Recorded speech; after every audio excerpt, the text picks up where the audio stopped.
종목 진단 살까 말까입니다. 이번 주 이제 미국 금요일이죠. 미국의 고용 보고서가 나오고 다음 주 FOMC 앞두고 있습니다. 시장이 하루하루 나오는 뉴스에 또 그리고 지표들에 선택적으로 반응하는 모습 보이고 있습니다. 자, 반도체, 2차 전지, 로봇, 의료, AI 큰 폭으로 좀 빠졌고요. 폐렴 관련주 요소수 그리고 양자 암호 테마들에 관심이 좀 쏠렸습니다. 자, 오늘 종목 이야기 해주실 분입니다. E3 스탁솔루션 대표 모셨습니다. 어서 오십시오. 네, 안녕하세요. 네, 자, 오늘 어제 워낙 시장 자체가 많이 힘이 없어서요. 시장후에서 강했던 종목들에 특히 눈이 가는데요. 한번 특징주로 만나보시죠. 네, 시간의 특징주입니다. 앞서 앵커께서 짚어주셨듯이 폐렴 관련주 정규장에 이어서 시간외에서도 시세를 분출하는 모양새였는데요. 그리고 원전 관련주까지 눈에 띈 가운데 자세한 특징주 만나보도록 하죠. 먼저 최근에 신규 상장주가 데뷔를 했다 하면 이 정규장은 물론 상한가까지 직행하는 흐름이 좀 심심찮게 관측이 되고 있는데요. 역시나 Y바이오로직스도 10%까지 상한가 직행 열차에 탑승한 모습입니다. 이어서 카페24의 경우에는 유증 소식 속의 9.97% 역시나 가격 제한선까지 올랐고요. 부강약품 앞서 말씀드린 대로 마이코플라즈마 관련해서도 올랐고 또 정신건강 직속위원회 출범 소식에 상승폭을 더욱더 키우는 모습이었죠. 바이오 관련주의 흐름 속에서 9.95% 강하게 올랐습니다. 한신기계 원전 관련해서 올랐는데요. 9.93% 오름세 나타낸 모습이죠. 정부가 원전 10기에 대한 추가 지시를 한 점이 부각되고 있습니다. LS의 또 그룹주에 대한 흐름도 좋았는데요. LS전선아시아는 9.38%까지 올라온 모습입니다. LS 그룹주를 포함해서 원전 그리고 폐렴 관련주의 흐름이 눈에 띄는데 이 안에서 어떤 거 보면 좋을지 대표님 도와주세요. 네, E3 대표님 도와주시죠. 네, 카페24 좀 보시면 좋을 것 같습니다. 네, 좋은 소식이 들려왔더라고요. 네, 어제 이제 굉장히 좀 좋은 소식이 하나 나왔었죠. 바로 이제 구글에서 또 이제 유상증자를 하겠다, 뭐 투자를 하겠다, 한 260억 원 정도 투자 유치를 하겠다라는 이제 소식이 나오면서 이런 부분들이 좀 시간에서 좀 반응을 한 것으로 좀 예상이 되고 있습니다. 네, 유튜브 쪽 쇼핑 강화하겠다라는 전략일까요? 네, 그렇죠. 그래서 최근에 이제 사실 카페24 같은 경우 이미 유튜브와 또 협업을 하고 있었거든요. 네네. 그래서 이런 부분들이 지금 뭐 실질적으로 잘 되고 있는 상황이고 또 이제 실적으로 좀 연결이 되고 있기 때문에 지금 구글에서 이만큼 더 투자를 하겠다라는 것은 그만큼 이 협력 관계를 또 이제 강화하겠다 이런 의미로도 좀 볼 수 있기 때문에 분명히 이러한 이슈는 단기적으로는 좀 긍정적으로 좀 볼 수 있겠다 이렇게 좀 보고 있습니다. 특히나 이제 올해 이제 3분기 실적을 좀 보게 되면은 영업이익이 한 36억 원대입니다. 그래서 적자 36억 원대인데 워낙에 이제 작년에 또 실적이 안 좋다 보니까 이번 연도 같은 경우에는 사실 성장보다는 좀 적자폭 축소에 좀 초점을 맞추시는 게 좋을 것 같은데 이런 측면에서 봤을 때 좀 성공적이다라고 볼 수가 있겠습니다. 그래서 작년 이제 전년 동기 대비해서 영업이익이 한 3분기 때 49억 원대였는데 이게 지금 36억 원대로 줄어들었다라고 좀 보시면 될 것 같고요. 실질적으로 이제 유튜브와 협업을 강화하게 되면서 이 쇼핑몰 거래액이 지속적으로 좀 확대가 되고 있기 때문에 이런 부분들은 좀 긍정적으로 좀 보셔도 좋을 것 같습니다. 다만 이제 여전히 이제 어떠한 그런 펀더멘탈적인 측면을 좀 따져봤을 때는 좀 고평가가 되어 있는 상황이기 때문에 조금은 단기 관점에서 접근을 좀 해보시면 좋을 것 같고요. 우선은 2021년부터 올해까지도 좀 영업이익 적자가 좀 지속이 될 것으로 보이고 있기 때문에 사실 기업 가치 대비해서는 여전히 좀 비싸다라고 좀 보시면 될 것 같습니다. 다만 이제 구글의 어떠한 적극적인 투자와 또 이제 유튜브 협업에 대한 기대감에 따라서 어떠한 기대 가치는 좀 올려볼 수가 있기 때문에 사실 이런 충분히 단기 수급 유입은 좀 기대를 해볼 수가 있겠다라고 좀 보여지고 있는 상황이고요. 이런 부분들을 봤을 때는 뭐 트레이딩 관점에서는 좀 나쁘지 않다. 다만 이제 중장기적 관점에서 봤을 때는 조금 실적에 대한 리스크가 있기 때문에 조금 짧게 보시는 것을 추천을 좀 드려보도록 하겠습니다. 네, 이커머스 플랫폼 카페24. 자, 그러면 가격 접근도 한번 확인을 해봐야 될 텐데요. 일단 오늘 조금 강하게 또 출발할 것으로 좀 보이고 있기 때문에 뭐 추격 매수를 하시기보다는 뭐 18,700원 이하대로 좀 내려온다면은 분할로 좀 담아보시면 좋을 것 같고요.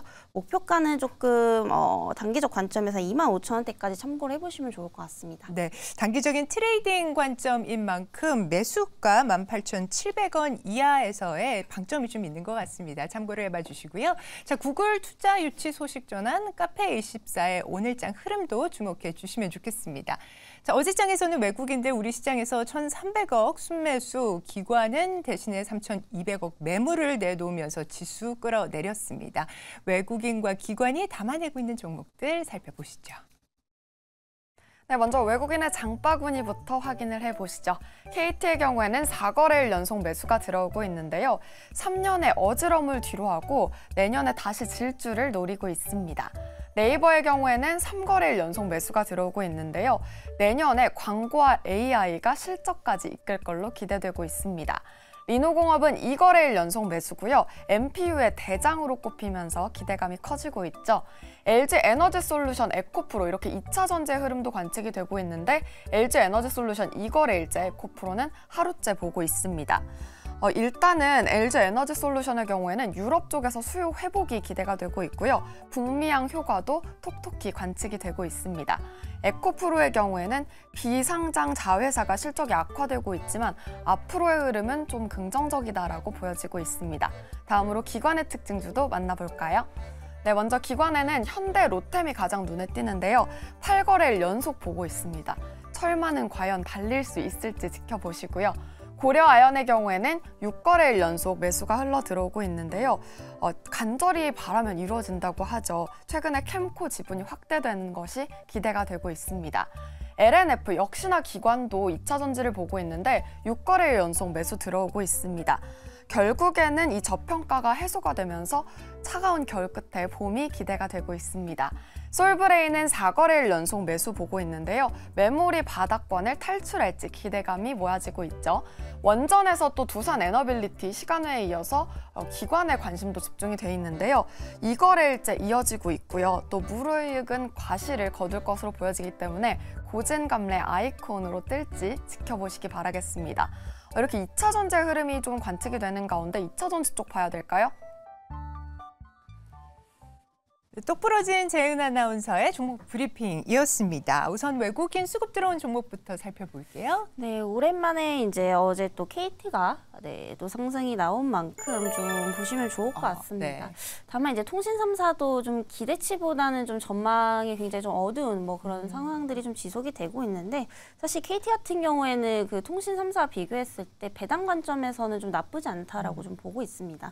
특히나 뭐 이제 LGU 플러스, SKT 같은 경우에는 이제 중간 배당이 있는 걸로 알고 있는데 사실 KT 같은 경우에는 이제 기말 배당만 좀 지급을 하는 걸로 좀 알고 있는 상황입니다. 그래서 이에 따라서 지금 이제 12월 말 또 연말에 대한 어떤 그런 배당 기대감들이 있기 때문에 어제 좀 강세를 보인 것으로 좀 예상이 되고 있고요.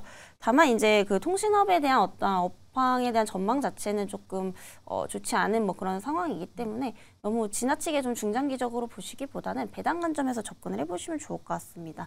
우선은 지금 이제 5G 가입자 수가 계속해서 좀 감소를 하고 있다라는 점도 어떠한 실적 부진으로 좀 이끌고 있다라고 좀 보시면 될 것 같은데요.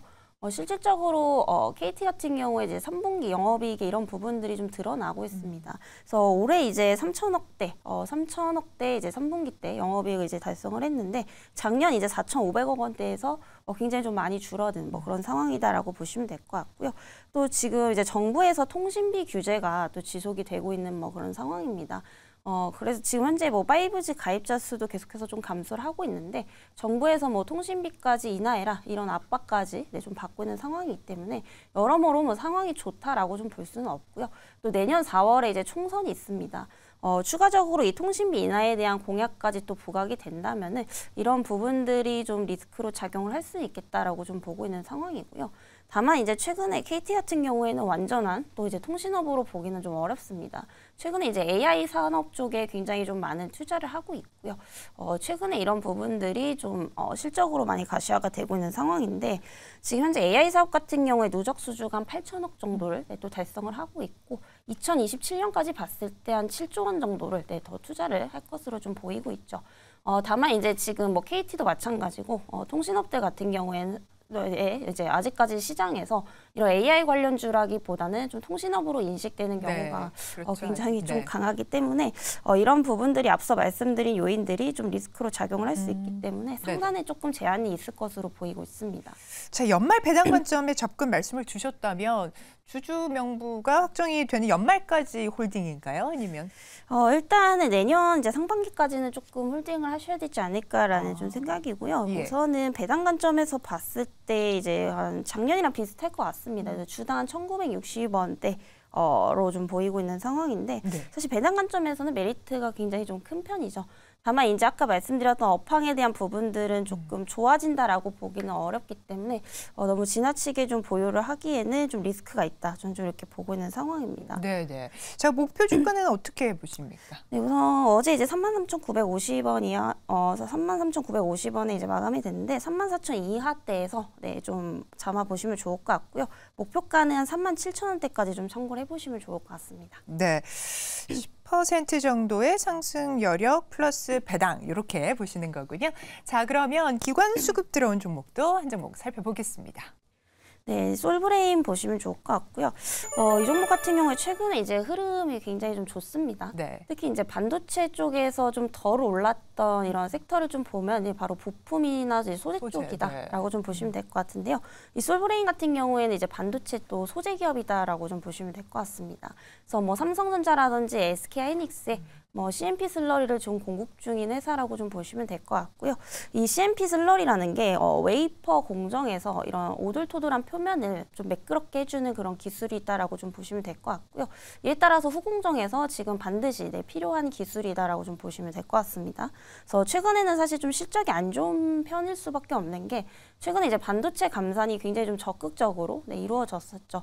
그래서 이런 부분에 따라서 지금 관련된 뭐 대형주나 장비주들은 좀 타격을 덜 받은 편인데 이런 것들이 지금 뭐 이런 부품이나 이런 소재주들은 생산량 감소로 좀 이어졌기 때문에 사실상 올해 3, 4분기까지는 좀 실적이 부진할 것으로 좀 보이고 있는 상황입니다.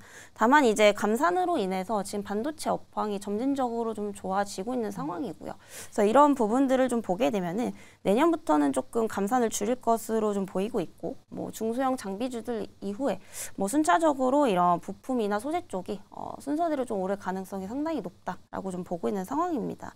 솔브레인 같은 경우 현재 뭐 밸류 부담도 지금 상당히 낮다라고 좀 보시면 될 것 같고요. 그리고 최근에는 이제 SK하이닉스의 또 그 HBM 전용 CMP 슬러리를 또 독자 공급하겠다. 라는 또 소식이 좀 들려오고 있습니다. 그래서 지금 현재 이미 동사의 경우에 뭐 삼성전자, SK하이닉스 쪽에 공급 중에 있다라고 좀 보시면 될 것 같고요. 최근에 이제 이런 이제 CMP 슬러리의 어떤 또 구조적인 이런 성장이 또 예상이 되고 있는 상황입니다. 아무래도 지금 HBM3 시장이 좀 커지고 있는 뭐 그런 상황이죠. 뭐 우리나라뿐만이 아니라 지금 전 세계에서 주목을 하고 있고 글로벌 기업들이 많은 또 투자를 하고 있는 상황입니다. 특히나 이제 AI 산업이 성장을 할수록 인공지능에 대한 인공지능 칩에 대한 수요가 또 늘어날 수밖에 없기 때문에 HBM3 시장은 구조적으로 커질 수밖에 없고요. 이에 따라서 뭐 SK하이닉스와 삼성전자에 이런 CMP 슬러리를 공급하고 있는 동사의 어떠한 동반 대형 성장이 또 이제 기대가 되고 있는 상황입니다.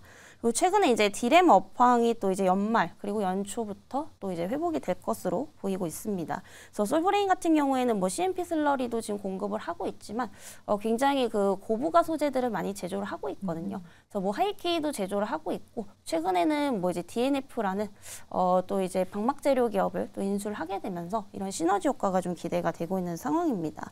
그래서 DNF의 경우에는 또 이제 그 반도체 공정이 좀 미세화가 되면서 최근에 이제 하프늄을 많이 찾고 있는 상황인데 이 하프늄을 또 제조를 하고 있는 기업이고요. 최근에 이제 하이닉스 쪽에서도 이 하프늄을 많이 활용을 하겠다라는 소식들이 들려오고 있는 만큼 이런 부분들에 있어서 좀 직접적인 수혜를 받을 수 있는 종목이다라고 좀 보고 있는 상황입니다. 그래서 현재가 뭐 286,500원대인데 뭐 286,000원 이하에서 좀 담아 보시면 좋을 것 같고요. 목표가는 조금 중장기적 관점에서 봤을 때 한 35만 원대까지 참고를 해보시면 좋을 것 같습니다. 네, 11월 이후에 상승 탄력 강하게 나오고 있는 솔브레인 이야기를 해주셨습니다. 중장기적인 접근 말씀을 주셨네요. 자, 오늘 장 공약주 바로 확인해 보도록 하겠습니다. 네, 현대로템을 좀 보시면 좋을 것 같습니다. 그래서 최근에 이제 방산 관련주들이 굉장히 급등이 나오고 있는데 사실 현대로템은 비교적 조금 더딘 편이다라고 좀 보시면 될 것 같습니다. 그래서 뭐 현대로템 같은 경우에는 지금 방산만 하는 게 아니고요. 뭐 매출 비중이 방산이 한 44%, 그리고 이제 철도 부분도 한 44%, 그리고 이제 에코플랜트 부분도 한 9% 정도의 차지를 네. 하고 있는 기업이다라고 좀 보시면 될 것 같고요. 워낙에 지금 사실 방산 관련해서는 너무 이제 좋은 상황이죠. 뭐 이제 동종업계들도 최근 주가가 이제 굉장히 좀 급등을 하고 있고, 워낙에 이제 수출 부분에 있어서 계속해서 좀 증가를 하고 있기 때문에 방산 부분은 좀 괜찮은 부분이지만 사실 철도 부분에서 최근에 수주 잔고가 좀 많이 줄어섰습니다. 그래서 21년도부터 지금 철도 잔고가 좀 줄어들게 되면서 이런 부분들이 좀 안 좋았던 상황인데, 올해 이제 3분기부터는 다시금 또 수주가 늘어나기 시작하는 시기이기 때문에 이런 업황 어떠한 턴어라운드 시기다라고 좀 볼 수 있겠고요. 그리고 최근에 이제 또 우크라이나 관련해서 이런 좀 수혜를 볼 것으로 예상이 되고 있습니다. 그래서 최근에 이제 그 재건 관련주들 다시 한 번 더 주목을 해보셔야 될 텐데, 이제 현대로템 역시도 그와 관련된 이제 기업이라고 좀 보시면 될 것 같고요. 최근 이제 우크라이나 신규 철도 차량을 또 이제 제작을 할 것으로 보이고 있습니다. 그래서 그 이제 규모를 보면 한 120량 정도 될 것으로 좀 보이고 있고요. 특히 이제 뭐 우크라이나뿐만이 아니라 최근 이제 호주에 또 이제 전동차를 공급을 할 것으로 좀 보이고 있어서 이 철도 부분에 있어서 지금 수주 잔고가 굉장히 좀 많이 늘어나고 있는 상황입니다. 그래서 올해 2분기까지만 해도 이런 신규 수주가 한 8,500억 원대에 불과했는데 3분기 때는 무려 이제 또 5조가 넘어가는 상황이고요. 수주 잔고도 이제 계속해서 좀 늘어나고 있기 때문에 철도 부분도 좋아지고 있다라고 좀 보시면 될 것 같습니다. 그리고 추가적으로 이제 그 주력 제품이 있죠. 방산 쪽에서 K2 전차를 이제 제조하고 이제 유통을 하고 있는 상황인데, 동사의 주력 제품들이 이제 굉장히 또 수출이 잘 되고 있는 상황입니다. 특히 이제 폴란드와 1차 계약 협상이 잘 되었고요. 이런 부분들로 인해서 방산 부분의 어떠한 실적 호조세를 좀 이끌었던 것으로 좀 보이고 있는 상황입니다. 그리고 추가적으로 이제 2차 계약까지도 협상이 된다라고 한다면은 추가적인 어떤 외형 성장도 좀 기대를 해볼 수가 있기 때문에 이런 부분들도 좀 긍정적으로 좀 보셔도 좋을 것 같습니다. 네, 시장에서 워낙 빠르게 지금 테마 교체가 나오고 있는 상황에서 재건 관련주 미리 준비하는 차원에서도 현대로템을 꼽아 주셨습니다. 자, 철도 인프라 재건 관련해서 주도를 할 것으로 예상이 되는 상황. 현대로템, 자, 가격 전략도 확인하겠습니다. 네, 가격대는 이제 뭐 어제 종가 기준으로 보시면 될 것 같고요. 뭐 28,800원 이하에서 분할로 좀 담아 보시면 좋을 것 같습니다. 그리고 목표가는 조금 단기적인 관점에서 봤을 때 한 35,000원대까지 참고를 해보시면 좋을 것 같습니다. 네, 오늘의 공략주로 현대로템 꼽아 주셨습니다. 자, 오늘 종목들 챙겨주신 이슬희 대표님 대단히 감사합니다.